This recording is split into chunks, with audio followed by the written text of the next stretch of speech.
Hi everyone, my name is Stacey Schwartz and I'm an attorney at the Flammia Elder Law Firm, and we're continuing our past conversations about probate and what steps need to happen. So in the last video I talked about gathering paperwork, hiring an attorney, filing all the right paperwork with the court, and now we're at the step where the personal representative has been appointed to the estate, letters of administration have been issued. Now what comes next? So the personal representative's job is to start liquidating assets. So depending on what's in the estate really depends on the advice. So don't just start cashing everything out now. Check with the attorney about what comes next. But if there's cash accounts, you can start closing those bank accounts. If there's investment accounts, maybe talk to a CPA about tax consequences or tax consequences of cashing out retirement accounts. So there's a lot that goes into this. But once the personal representative has been appointed, that person can start working on everything. If you want to list a house for sale, think about contacting a realtor. So there's a lot of things that can start happening from the personal representative side of work that can be done. On the attorney side of things, one of the next steps is we file what's called a notice to creditors. So through the probate process, there's the gathering assets so that the beneficiaries in the end can inherit. But then there's the, well, what happens if someone had debt when they passed away, and where does the debt go? If the decedent passed away with a debt only in their name, that's not tied to real estate or jointly titled with anyone else, then it's a creditor of the estate.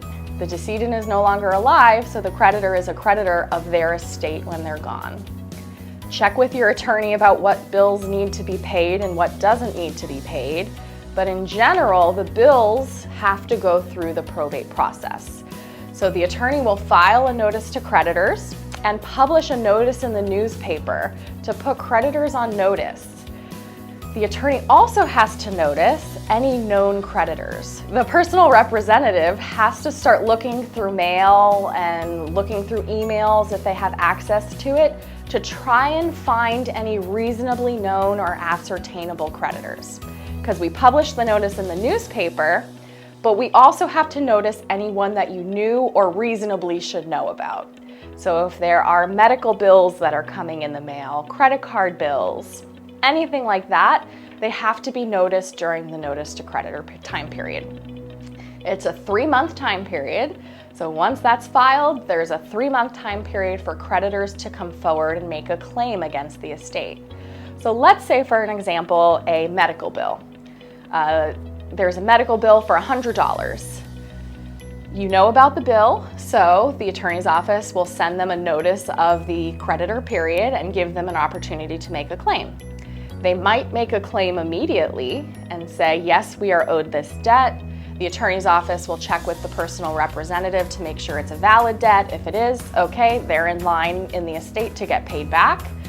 What happens if there's that medical bill and they come forward 5 months later? They were noticed within the right time frame, but they don't come forward for 5-6 months and then they make a claim in the estate.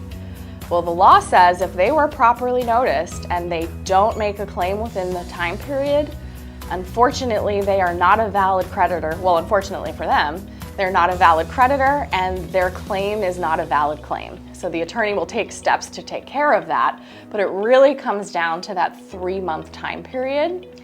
And during this 3-month time period, the creditor period is rolling, so we're noticing creditors, and the personal representative is also working on contacting companies, contacting a CPA, and work on the side. So this 3-month time period is kind of everyone's working on everything, but it's a little bit of a holding period because we can't do much until the 3 months is up. So definitely talk to your attorney about what comes next. And I'm talking specifically about Florida. So other states might have different rules. This is specifically in Florida how we do things. So we go through the notice to creditors period, and then there's some next steps. So follow up in our next video and I'll tell you what comes next.